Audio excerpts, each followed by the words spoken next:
Entrevista Venevisión, líder en opinión, por tu canal independiente, Venevisión.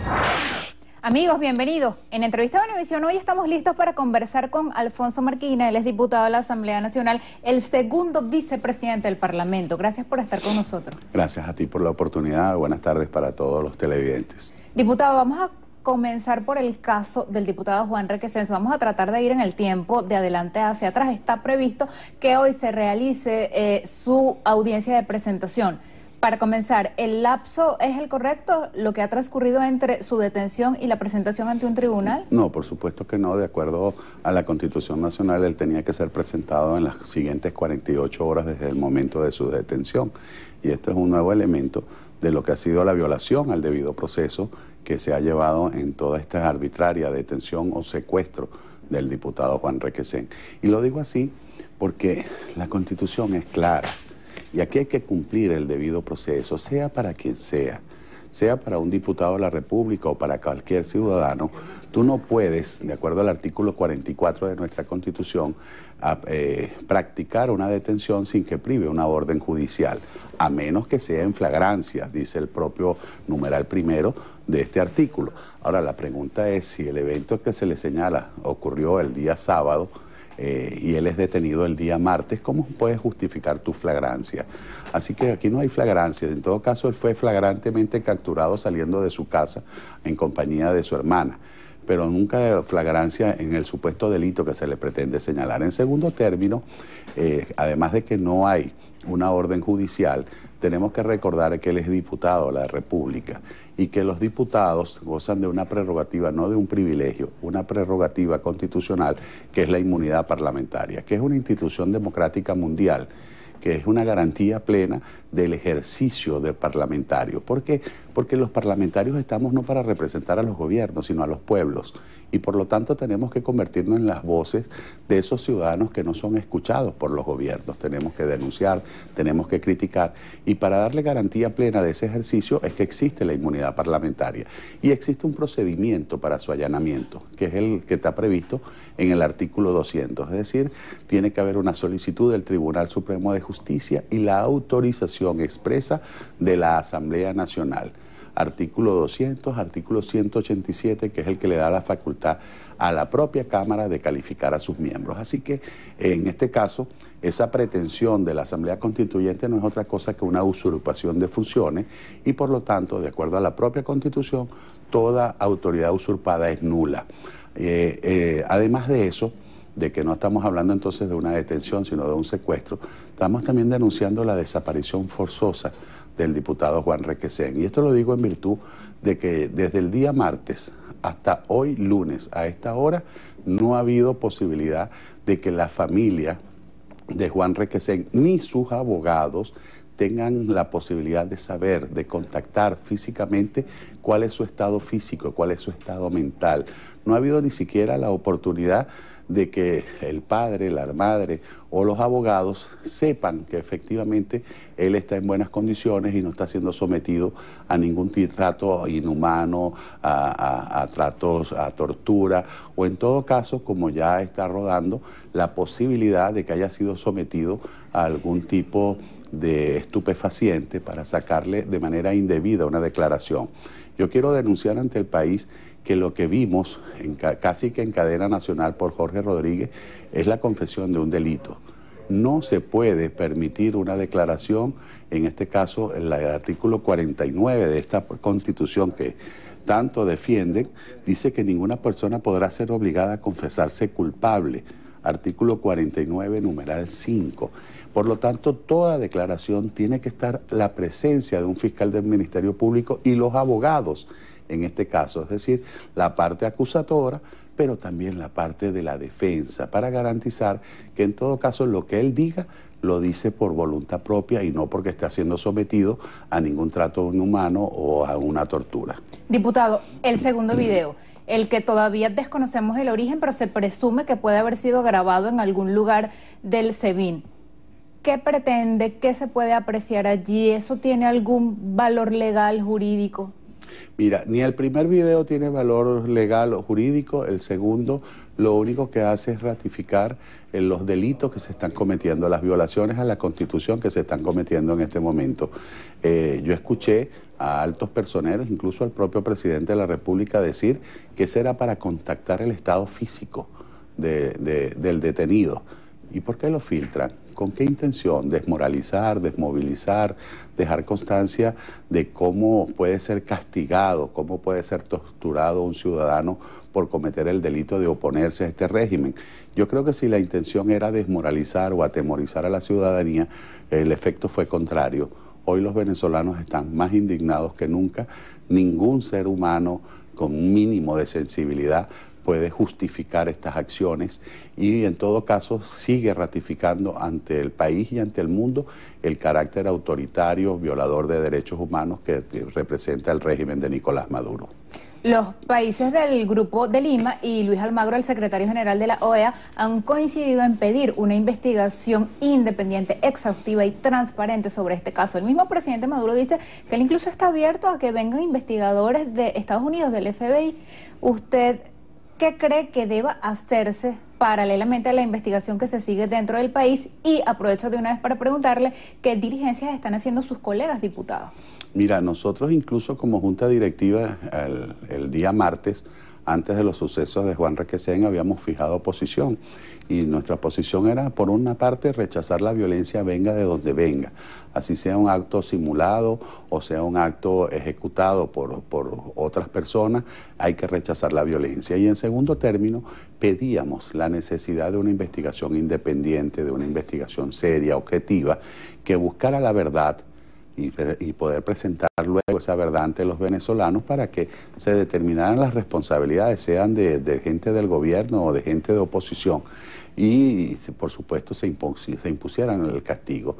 Nuestra angustia es ver cómo nada de esto está ocurriendo, sino cómo se está usando este evento para judicializar la política, para perseguir a la disidencia, para tratar de involucrar a quienes nada tienen que ver con este hecho, pero que siguen siendo incómodos en la opinión pública porque siguen alzando la voz tanto en Venezuela como fuera de ella, como es el caso de Julio Borges, por lo que hoy está ocurriendo con cada uno de los venezolanos que estamos aquí.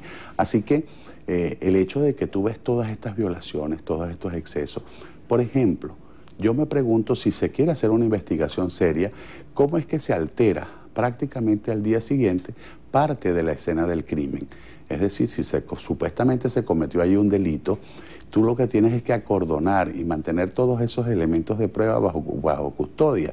Bueno, no, al día siguiente se presentó la barrio Tricolor a recoger todos los escombros, a pintar, a reparar la escena donde se supone cayó uno de los drones. Entonces, estás eliminando elementos de prueba, estás modificando el sitio del crimen y eso lo que te demuestra es que no hay ninguna intención seria de realmente buscar la verdad de lo ocurrido aquí el día sábado. Así que ojalá pudiéramos tener en Venezuela una investigación seria, como ojalá también pudiéramos practicarle unos exámenes toxicológicos independientes al diputado Juan Requesén para que liberara de la angustia que hoy sentimos muchos venezolanos al ver ese video tan deplorable que lo único que evidencia son las miserias de quienes hoy nos gobiernan. Diputado, vamos a hablar un poco sobre economía. Está próxima a entrar en vigencia una reconversión monetaria. Supuestamente a partir del 20 de agosto va a haber un vuelco en la economía. ¿Usted cree que esto puede ser así? No, lamentablemente no. El gobierno sigue anunciando medidas cosméticas que no vienen a resolver el problema de fondo. En el caso del cono monetario y la reconversión, lo único que estás haciendo es facilitar una herramienta para tratar de mejorar las transacciones económicas en el país. Es decir, el cono monetario, el que tú lo modifiques, el que tú le elimines 5 ceros, ya son 8 hasta ahora acumulados, no va a resolver el problema de la inflación. La inflación se va a resolver en el momento en que tengamos un gobierno serio, responsable, que se imponga una verdadera disciplina fiscal, es decir, donde tengamos un gobierno que no gaste más de lo que le ingresa, porque ese déficit fiscal se sigue financiando a través de la emisión de dinero inorgánico, lo que conocen los economistas como financiamiento monetario, es decir, siguen imprimiendo dinero sin que tenga respaldo, el respaldo debido en las reservas internacionales. De hecho, En las últimas 5 semanas se ha duplicado solo en 5 semanas la liquidez monetaria del país. Y eso lo que hace es aumentar la presión inflacionaria. Así que el nuevo cono monetario, en menos de muy poco tiempo, ya va a perder vigencia, precisamente por esa irresponsabilidad como maneja las finanzas públicas el señor Nicolás Maduro. Y te pongo un solo ejemplo. En marzo de este año, cuando el señor Maduro anunció el nuevo cono, y que decía la eliminación de 3 ceros, 1 kilo de carne en Venezuela costaba un promedio de 350 bolívares. Es decir, que con el billete de mayor denominación, que era el de 500 bolívares, tú comprabas 1,5 kilos de carnes. En julio, cuando se anunció la eliminación de los nuevos ceros, tú necesitabas de 16 billetes de mayor denominación para comprar 1 kilo de carne. Es decir, en menos de 4 meses, con un billete de 500 comprabas 1,5 kilos. Y luego necesitabas 16 billetes de 500, es decir, 8 millones de bolívares para poder acceder a un solo kilo. Así que este nuevo cono lamentablemente va a perder su vigencia, su poder adquisitivo en muy corto tiempo, porque lamentablemente el proceso hiperinflacionario va a seguir incrementándose en Venezuela y el único responsable es la irresponsabilidad del gobierno de Nicolás Maduro. Usted ha insistido previamente en la necesidad de que haya un cambio de gobierno y que para ello quienes están en la oposición o quienes no están de acuerdo con el actual gobierno deben conservar justamente la unidad. Hoy se abre el lapso para una nueva revalidación de partidos. Hay una fecha ya para próximas elecciones, las de concejales el 9 de diciembre, mientras la temperatura social pues continúa con personas protestando en la calle, exigiendo un salario para vivir. Hay también el hecho político. ¿Cómo hacer para que esas dos agendas puedan ir en paralelo? Mira, lo primero que en economía hay un factor que es fundamental y que es difícil de cuantificar, pero es la confianza. Mientras tú tengas el mismo gobierno que ha venido practicando expropiaciones, confiscaciones, que ha liquidado la producción nacional, que ha irrespetado el Estado de Derecho, que prácticamente las garantías de la propiedad privada y las garantías constitucionales las ha tirado al cesto de la basura, difícilmente pueden venir inversionistas nacionales o privados a reactivar o ayudar a la reactivación de la economía nacional. Así que mientras tengamos este gobierno, difícilmente podremos superar la crisis. Pero vamos más allá, es que no hay voluntad por parte de este gobierno de resolver los problemas. Por eso te decía, anuncian solo medidas cosméticas para tratar de engañar a la gente, pero en definitiva los problemas van a ser cada día mayores. Así que en este caso, lo que tenemos es que procurar que se produzca un cambio político que transmita confianza a los venezolanos, porque este gobierno, que no solo acabó la producción nacional, que con su corrupción acabó con PDVSA. PDVSA era la primera generadora de divisas en el país y de 3.100.000 barriles que se producían, hoy está produciendo 1.300.000 o quizás un poco menos, que acabó con la producción nacional. Venezuela prácticamente nos autoabastecíamos. El 70% o 60 y algo por ciento de lo que aquí consumíamos se producía en Venezuela.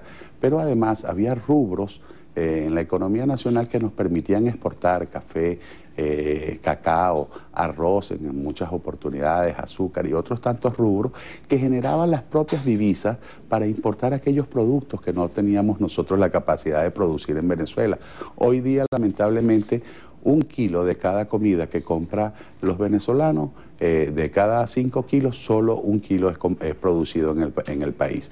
Así que no hay posibilidades de una reactivación económica mientras se mantenga un gobierno que ha liquidado el Estado de Derecho y que lo único que ha generado es pobreza, hambre, y para mí no es de manera espontánea, sino lamentablemente es un plan intencionado, muy mal intencionado, porque no se puede ser tan torpe de manera espontánea. Aquí lo que se busca con este gobierno es empobrecer cada día más al pueblo de Venezuela para que con los pocos recursos que maneja el gobierno seguir con ese control social, con la pretensión de controlar, de pisotear la dignidad de los venezolanos y de alguna manera